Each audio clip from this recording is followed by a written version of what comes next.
سبيل الدموع سبيل مريح تنهد يا صاحي كي تستريح. کہ آپ کتنے بھی زیادہ جاننے والے ہو تو آپ ایک سبجیکٹ میں ایک فیلڈ میں زیادہ جاننے والے ہو سکتے. جب انسان پیدا ہوتا ہے اور چھوٹا ہوتا ہے اس کو اتنی بھی تمیز نہیں ہوتی کہ اسے کیا کھانا چاہیے اور کیا نہیں کھانا چاہیے. یہ دنیا کا اصول ہے. آپ جتنا اس کو پیروں سے ٹھوکر میں رکھیں گے اتنا وہ آپ کے قریب. آج کے اس خطاب کا موضوع ہے کہ علم حاصل کرنے کے لیے مشقت تو اٹھانی ہی پڑتی ہے.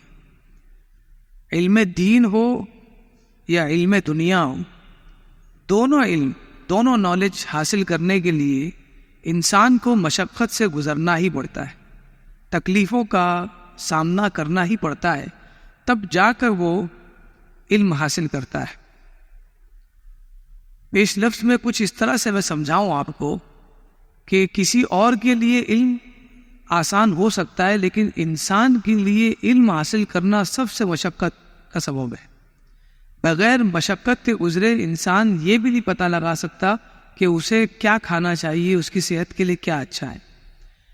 ایک گائے کو آپ دیکھیں، اگر اس کے سامنے آپ اچھی طرح سے گوشت کو بھون کر نمک مسالہ لگا کر اس کے سامنے رکھ دے تو کیا وہ گائے یا بیل کھائے گا؟ وہ گوشت کو سونگھے گا بھی نہ، کیونکہ وہ جانور کا پروگرامنگ اس طرح سے اللہ تبارک و تعالیٰ نے کی ہے کہ اسے پہلے سے بتا دیا ہے کہ تمہارے لیے کیا بہتر ہے اور کیا بہتر نہیں ہے. اس لیے اسے پتا ہے کہ مجھے کیا کھانا چاہے، تو جو چیز اس کے لیے ہوگی وہ وہی کھائے گا، چاہے آپ اس کے سامنے وہ چیزیں لا کر رکھ دیں جو آپ کے لیے بہت ہے. لیکن انسان کا معاملہ بالکل الگ ہے، اور وہ اس طرح سے ہے کہ انسان کا بچہ ابھی چھوٹا ہے، اسے عقل و فہم نہیں ہے، سال بھر کا ہے. اس کے سامنے اگر آپ کھانے کی چیزیں رکھ دیں تو وہ کھانے لگ جائے گا جو انسان کھاتے ہیں. اسی طرح اگر اس کے سامنے مٹی رکھ دیں تو وہ مٹی بھی کھانے لگے گا. اس کے سامنے اگر گھاس رکھ دے تو وہ گھاس بھی کھانے لگے گا. پتھر رکھ دے، پتھر بھی اٹھا کر وہ منہ میں ڈال دے گا. یہ بچے کی نشو و نما کے وقت کی بات ہے، جب انسان پیدا ہوتا ہے اور چھوٹا ہوتا ہے. اس کو اتنی بھی تمیز نہیں ہوتی کہ اسے کیا کھانا چاہیے اور کیا نہیں کھانا چاہیے. گوشت کھانا چاہیے، خون نہیں پینا چاہیے. لیکن بہت سارے ایسے بھی انسان اسی زمین پر بستے ہیں جو خون پیتے ہیں اور گوشت ہر طرح کا کھاتے ہیں اور پتہ نہیں کیا کیا چیزیں کھاتے ہیں. کچھ ایسے بھی دیکھے گئے جو مٹی بھی کھاتے ہیں اور باقاعدہ وہ کھا رہے ہیں. اس کی وجہ یہ ہے کہ بچپن سے انہیں بتایا ہی نہیں گیا کہ کیا کھانا چاہیے. یعنی پتہ یہ چلا کہ انسان کو اللہ تبارک و تعالیٰ نے ہر وائرس سے دور رکھا ہے اور کوئی سافٹ ویئر اس کے اندر انسٹال کیا ہی نہیں ہے، بلکہ یہ ذمہ داری اس کے والدین کو دے دی کہ اس کے والدین جو سافٹ ویئر چاہے اس کے اندر انسٹال کر سکتے ہیں. اب جیسا سافٹ ویئر ہوگا ویسا وہ علم حاصل کرنا شروع کر دے گا، اور اس کے بعد اسے پتہ چلے گا یہ چیز کھانے کی، یہ چیز کھانے کی نہیں. اور علم کے لیے اللہ تبارک و تعالیٰ نے قرآن مجید اتارا جس میں حلال اور حرام کا علم رکھا ہے، تاکہ ہمیں پتہ چلے کہ ہمیں کیا کھانا ہے کیا نہیں کھانا ہے، کیسے کپڑے پہننے ہیں کیسے نہیں پہننے ہیں، ستر پوشی کیا معنی رکھتی ہے، آنکھوں کا کیا علاج ہے، حقوق کیا ہوتے ہیں. یہ ساری چیزیں علم میں آتی ہے، اور یہ علم بہت عظیم ہے جس سے مل گیا. اور جس کے پاس نہیں ہے تو ظاہر سی بات ہے، جس کے پاس کوئی چیز نہ ہو تو اسے اس کی قدر نہیں ہوتی. لیکن جب وہ دیکھتا ہے کسی علم والے کو تو اس کو پتہ چلتا ہے کہ یار یہ بہت عظیم چیز ہے. حضرت موسیٰ علیہ السلام کلیم اللہ ہے، اللہ تبارک و تعالیٰ سے باتیں کرتے ہیں. ایک مرتبہ جب آپ بات کر رہے تھے، اللہ تبارک و تعالیٰ آپ سے مخاطب تھا، تو اللہ تبارک و تعالیٰ نے اپنے کلیم حضرت موسیٰ علیہ السلام سے پوچھا، اے موسیٰ، اس دنیا میں، اس زمین پر کوئی زیادہ جاننے والا ہے، بہت علم رکھنے والا ہے؟ حضرت موسیٰ علیہ السلام نے فرمایا اگر کوئی زیادہ جاننے والا ہے تو میں ہی ہوں. کیونکہ موسیٰ علیہ السلام بے ایمان نہ تھا کہ میں اللہ کا نبی ہوں، اور نبی غیب جانتا ہے، اور غیب سے بڑا علم کیا ہوتا ہے؟ غیب کا مطلب آنے والے دن کے بارے میں آپ بتا دیں. آنے والی ساتوں کے بارے میں، آنے والے منٹ کے بارے میں بتا دے کہ کیا ہونے والا ہے. اس سے بڑا کوئی علم ہے ہی نہیں. اور یہی علم بک رہا ہے کہ آپ کی زندگی میں کیا ہونے والا ہے، یہی بول بول کر لوگوں سے آج پیسے ایٹھے جا رہے ہیں، اور اسی کو غیب کا علم بتایا جاتا ہے. تو یہ غیب کا علم انبیاء کو اللہ تبارک و تعالیٰ نے عطا فرمایا. اس لیے آپ نے کہا کہ مجھے سب سے زیادہ علم. اللہ تبارک و تعالیٰ نے ارشاد فرمایا، موسیٰ اس زمین پر ہم نے ایک بندہ ایسا بھی رکھا ہے جو تم سے زیادہ جانتا ہے. حضرت موسیٰ علیہ السلام کو جب یہ پتہ چلا تو آپ نے اپنا سارا ساز و سامان اٹھایا اور نکل گئی اس شخص کی تلاش کہ وہ کہاں ملے گا. معلوم ہو گیا انہیں اللہ کی جانب سے کہ کہاں وہ شخص ملے گا، اور آپ اس کی تلاش میں نکل گئے.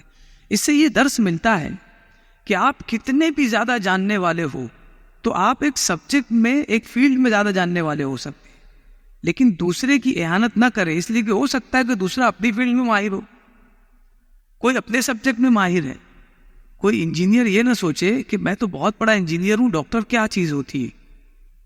اور ڈاکٹر یہ نہ سوچے کہ میں تو ڈاکٹر ہوں، لوگوں کا علاج کرتا ہوں اور لوگوں کو زندگی نہ دیتا ہوں، انجینئرنگ کیا چیز ہوتی ہے. اور یہ دونوں مل کر یہ نہ سوچے کہ ہم تو دنیا کو آباد کرتے ہیں اور دنیا جو بیمار پڑ جاتی ہے اس کو صحت یاب کرتے ہیں. یہ عالم کیا چیز ہے؟ یہ کیا بتا رہا ہے ہمیں کہ یہ کھانا چاہیے اور یہ نہیں کھانا چاہیے. ہر انسان کی جو فیلڈ ہے، اس کا جو میدان ہے، اس میں وہ ماہر ہے، اور انسان کو دوسرے کی رسپیکٹ کرنا چاہیے. حضرت موسیٰ علیہ السلام نے وہ رسپیکٹ کی. جب آپ کو پتا چلا کہ فلاں شخص ہے جو آپ سے زیادہ جانتا ہے، آپ نے یہ نہیں کہا کہ مجھ سے کیسے زیادہ جانتا ہے. یہ قول تو ابلیس کا ہے. اللہ کے غلاموں کا قول کیا ہوتا ہے، عباد اللہ کا قول کیا ہوتا ہے کہ اے رب تبارک و تعالیٰ، اگر مجھ سے زیادہ جاننے والا ہے اس کا پتہ دے، میں اس کے پاس جا کر علم سیکھوں. اور موسیٰ علیہ السلام نے یہ بتا دیا کہ میرے رب نے مجھ سے نہیں کہا کہ تم سے زیادہ جاننے والا کوئی اور شخص ہے، تم جاؤ سفر کرو علم حاصل کرو، بلکہ آپ نے خود ہی کوشش کی اور خود کمر بستہ ہوئے اور علم حاصل کرنے کے لیے نکل پڑے اور حضرت خضر کے پاس پہنچے. اب خضر علیہ السلام سے آپ نے علم حاصل کیا. پورا لمبا چوڑا واقعہ ہے، آپ سب جانتے ہی ہوں گے. لیکن یہاں پر جو سوالات پیدا ہوتے ہیں علم حاصل کرنے کے لیے، وہ سب سے اہم ہے. اب مسئلہ یہ ہے کہ تعلیم حاصل کرنے جو گیا ہے وہ بڑا ہے یا جو تعلیم دے رہا ہے وہ بڑا ہے. موسیٰ علیہ السلام ایک طالب علم کی حیثیت سے حضرت خضر علیہ السلام کی بارگاہ میں جاتے ہیں، اور حضرت خضر علیہ السلام ایک معلم کی حیثیت سے ان سے ملاقات کرتے ہیں. ظاہر سی بات ہے وہ جو سیکھنے گئے تھے جو ان کے پاس نہیں تھا. اب سوال لوگوں کا یہ پڑتا ہے کہ یار ان دونوں میں افضل کون ہے؟ سکھانے والا افضل ہے یا سیکھنے والا؟ اور یہ تو کامن سی بات ہے، سکھانے والا ہر حال میں افضل ہے، ٹیچر سب سے فرسٹ ہے. لیکن یہاں پر یہ بتایا گیا علم حضرت خضر علیہ السلام کو جو دیا گیا وہ اللہ کی جانب سے تھا، اس اعتبار سے کہ وہ علم حضرت موسیٰ علیہ السلام کو نہیں دیا گیا. جو علم حضرت خضر علیہ السلام کے پاس تھا وہ حضرت موسیٰ علیہ السلام کے پاس نہیں تھا، اسی لیے وہ گئے تو وہ افضل ہوئے. لیکن موسیٰ علیہ السلام افضل اس لیے کہ وہ نبی ہے، اور نبی منتخب ہوتا ہے، الیکٹڈ ہوتا ہے اللہ کی جانب سے، اور جسے اللہ تبارک و تعالیٰ چن لے اب اسے اپنی افضلیت بتانے کے لیے کوئی چیز کا حاصل کرنا ضروری نہیں. وہ نبی ہے، پوسٹ ہے. بہت سارے ایسے بھی ہیں جو بڑے بڑے پردھان بن گئے لیکن پڑھا کچھ نہیں. بہت سارے ایسے بھی ہیں جو بڑے بڑے عہدے پہ فائز ہو گئے ہیں لیکن پڑھا کچھ نہیں ہے، لیکن عہدے کا معاملہ ہے. لیکن یہاں معاملہ یہ نہیں تھا. حضرت موسیٰ علیہ السلام کو اللہ تبارک و تعالیٰ نے علم غیب عطا کیا. علم غیب سے بڑا علم کیا ہے جیسے کہ میں نے بتایا. لیکن اس کے باوجود اللہ تبارک و تعالیٰ نے تشنگی باقی رکھی اپنے نبی کے لیے کہ آج بھی تم سوچو نبی ہونے کے باوجود کہ اس دنیا میں اور بھی علم باقی ہے جو ایک نبی کے پاس نہیں. اور پھر آپ نے کوشش کی اور گئے. تو یہ سبق ہمیں ملتا ہے کہ اگر آپ انجینئر ہے تو آپ کو کوشش یہ کرنی چاہیے کہ آپ کچھ علم رکھیں دین کا. اگر آپ ڈاکٹر ہے تو آپ کو یہ کوشش کرنی چاہیے کہ آپ دین کا علم حاصل کرنے کے لیے جائے علماء کے طرف. ایک نبی غیر نبی کی طرف سفر کر رہا ہے، ایک غیر عالم کی طرف سفر کرنے میں کیوں شرماتا ہے؟ عجیب سی بات.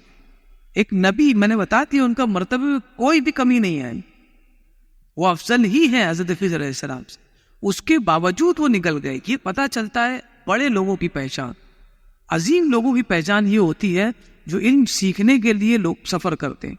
اللہ تبارک و تعالیٰ نے ارشاد فرمایا فَاسْأَلُوا أَهْلَ الذِّكْرِ إِن كُنتُمْ لَا تَعْلَمُونَ، جو لوگ جانتے ہیں، علم رکھتے ہیں، ان سے تم جا کر پوچھو اگر تمہیں نہیں معلوم۔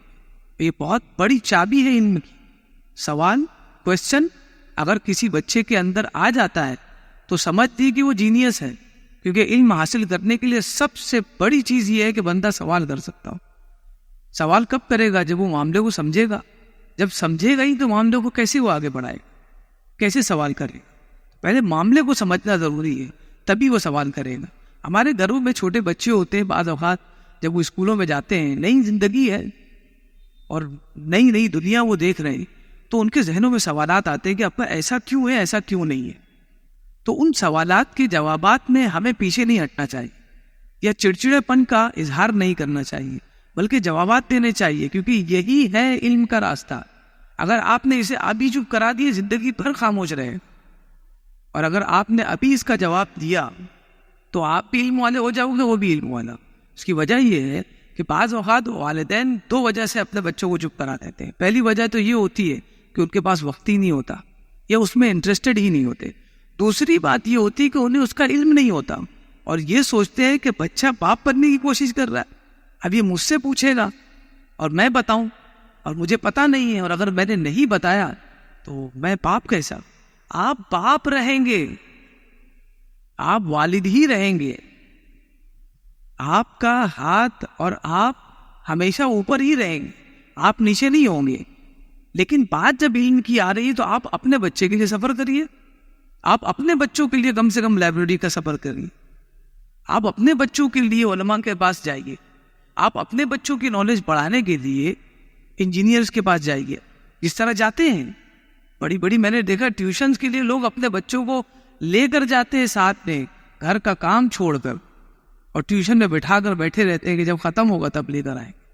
لیکن علم دین کا جہاں معاملہ آتا ہے پیچھے ہٹ جاتے ہیں۔ حیرت کی بات ہے۔ اور میں آپ کو ایک بات بتا دوں کہ اگر کوئی یہ سوچتا ہے، بہت سارے لوگ یہ سوچتے ہیں اور بہت حیرت ہوتی ہے کہ وہ یہ سوچتے ہیں کہ اگر ہم نے کسی بچے کو عالم دین بنا دیا تو وہ کھائے گا کیا؟ عالم دین بن گیا، دین کا علم رکھ دیا تو وہ کھائے گا کیا؟ اور دوسری طرف کچھ لوگ اس طرح سے کہتے ہیں کہ یار مولانا لوگ بہت کھاتے ہیں، وہ کہتے ہیں کہ مولانا لوگ بہت کھاتے ہیں۔ حیرت کی بات ہے، جب وہ اچھا کھاتے ہی ہیں تو آپ وہی بنائیے۔ پوری دنیا تو کھانے کی پیچھے حیران ہے۔ ایک جگہ آپ کہہ رہے ہیں کہ اگر یہ کھاتے بہت ہیں علماء، اور دوسری جگہ آپ یہ کہہ رہے ہیں کہ اگر یہ عالم بن جائے گا، خالص عالم، تو یہ کھائے گا کیا؟ ارے بھائی، یہ علم دین ہے، اس کا تعلق کھانے پینے سے ہے ہی نہیں۔ کوئی مدرسے میں اگر ایڈمیشن لیتا ہے تو اس کی کوئی گارنٹی نہیں کہ اس کو کمانے کا سلیقہ سکھایا جائے، اس کو آخرت کمانے کا سلیقہ سکھایا جائے۔ کیا آپ اسکول میں جاتے ہیں تو یہ گارنٹی لیتے ہیں کہ ہمارے بچوں کو آخرت سکھانی ہے ورنہ ہم نہیں ڈالیں؟ کبھی نہیں۔ تو پھر دین پر ڈالنے کے وقت آپ یہ کیوں سوچتے کہ کرے گا کیا؟ دنیا میں ڈالتے وقت آپ نے کیوں نہیں سوچا کہ یہ دین کا کیا کرے؟ تو جیسی ہماری پرائرٹی ہے اس طرح کا ہمیں سامنا ہے۔ جیسا ہم نے اپنے بچوں کو لیے سوچا کہ ان کی دنیا اچھی ہو جائے تو بچہ دنیا دار ہی بن۔ اب ہمیں پتہ ابھی نہیں چلے گا، جب ہم قبر میں چلے جائیں گے اس وقت کی جو تنہائی ہوگی اس سے بڑی تنہائی کوئی نہیں۔ اس وقت محسوس ہوگا کہ میرا اگر کوئی بچہ ہوتا اور وہ بسم اللہ پڑھتا ہوتا تو آج تحفے تحائف میری قبر میں اترتے رہتے، اور لوگ دیکھ کر حیرت کرتے کہ کیا قبر والا ہے کہ بس اترتا ہی جا رہا ہے کچھ نہ کچھ۔ تو میں یہ نہیں کہہ رہا ہوں کہ خالص مولوی بنا دیں آپ دنیا دار بھی بنائیے، دنیا بھی سکھائیے، لیکن یہ مت سوچیے کہ عالم بنے گا تو دنیا کیسے کرے گا۔ آج تک جتنے علماء آئے وہ دنیا میں رہے یا نہیں رہے؟ وہ دنیا میں رہے لیکن دنیا کو اپنے اندر نہیں آنے۔ یہ کمال کی بات ہے۔ اور جب وہ دنیا کو اپنے اندر آنے نہیں دے گا، دنیا پیروں میں آئے۔ یہ دنیا کا اصول ہے، آپ جتنا اس کو پیروں سے ٹھوکر میں رکھیں گے اتنا وہ آپ کے قریب، اور جتنا اس کے پیچھے بھاگیں گے وہ آپ کو لے کر جاتی رہے گی اور اتنا دور لے جائے گی کہ آپ اپنے رشتہ داروں سے دور ہو جائیں گے، آپ اپنے چاہنے والوں سے دور ہو جاؤ گے۔ سب سے خراب بات یہ ہو جائے گی کہ آپ اپنے ایمان اور دھرم سے دور ہو جاؤ، اپنے دین سے دور ہو جاؤ گے. اب اس کے بعد بچا ہی کیا؟ انسان کا ایمان نکال دیا جائے، اس کا دین نکال دیا جائے، اس کے پاس کیا چیز بچتی؟ اور میرا مذہب تو وہ مذہب ہے کہ جو صرف اور صرف دین نہیں بلکہ دنیا بھی سکھاتا ہے. صرف دین نہیں سکھاتا، دنیا بھی سکھاتا ہے. وہ الگ بات ہے کہ ہم نے اسے بانٹ دیا، اب مدارس میں دنیا نہیں بتائی جاتی، دین ہی بتایا جاتا ہے. لیکن اصل میں اگر آپ پڑھنے جائیں تو آپ کو پتہ چلے گا کہ اس قرآن میں جتنے دین کے بارے میں بتایا گیا اتنا ہی دنیا کے بارے میں بتایا گیا. اور لوگ ریسرچ کر رہے ہیں، اور یہ میرے سامنے نہیں ہے، آپ کے سامنے بھی، کہ لوگ ریسرچ کر رہے ہیں قرآن مجید پر اور لوگ پڑھ رہے ہیں. لیکن ہم کب پڑھیں گے؟ ہمیں تو قرآن پڑھنا بھی نہیں آتا ہے، سمجھنے کی بات تو دور کی، ہمیں پڑھنا ہی نہیں آتا ہے، سمجھنا تو بہت دور کی بات ہے. تو مسئلہ یہی ہے کہ ہم کبھی گئے نہیں، ہمیں توفیق نہیں ہوئی. آتے ہیں بہت سارے لوگ، محبت کرنے والے بھی ہیں، علماء سے محبت کرنے والے بھی ہیں، بخششیں دینے والے بھی ہیں، بغیر ملے ان کا دل جو ہے بیٹھتا نہیں ہے، بڑے ملاقاتی ہے. لیکن کبھی وہ اس طرح کی ملاقات نہیں کرتے کہ حضرت آج اس ٹاپک پہ کچھ بات ہو جائے، اس ٹاپک کے بارے میں ذرا آپ کچھ بتائیے. میں بچہ بہت سوال کرتا ہے، یہ ہمارے خاندان میں یہ سوالات بہت ہوتے ہیں. کبھی نہیں. اگر موقع آیا جنازے کا، حضرت آپ پڑھا دیں. اگر معاملہ آیا نکاح کا، حضرت آپ پڑھا دیں. اس کی نالج نہیں لینا ہے، بس آپ پڑھا دیں، ہمیں نالج نہیں لینا ہے. پراپرٹی ہم لیں گے، جنازہ آپ پڑھا دیں. جہیز ہم لیں گے، نکاح آپ پڑھا دیں. یہ عجیب سی بات ہے، یہ کوئی کسی کی اجارہ داری نہیں علم دین پر، آپ بھی سیکھ سکتے ہیں. یہ کوئی اور مذہب نہیں ہے جس میں اجارہ داری ہو علماء کی، کہ جو معظم دینی ہو صرف وہی جانتا ہو، باقی کوئی نہ جانے. سب کو یہ حق بنتا ہے کہ وہ علم دین کو حاصل کرے اور اس کی مشقتوں کو جھیلے. جب اسے علم دین حاصل ہو جائے گا، آپ یقین مانیں، لوگوں کی 2 آنکھیں ہوتی ہیں، آپ کی 4 آنکھیں ہو جائے.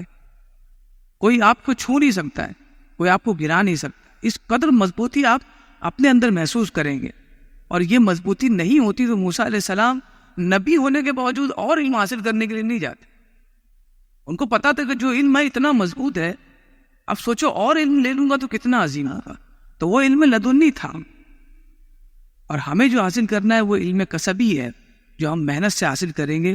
اللہ تبارک و تعالیٰ کی بارگاہ میں دعا ہے کہ ہمیں کہنے سننے سے زیادہ اس پر عمل کی توفیق عطا فرمائے. علم دنیا کے ساتھ ساتھ علم دین حاصل کرنے کی توفیق عطا فرمائے.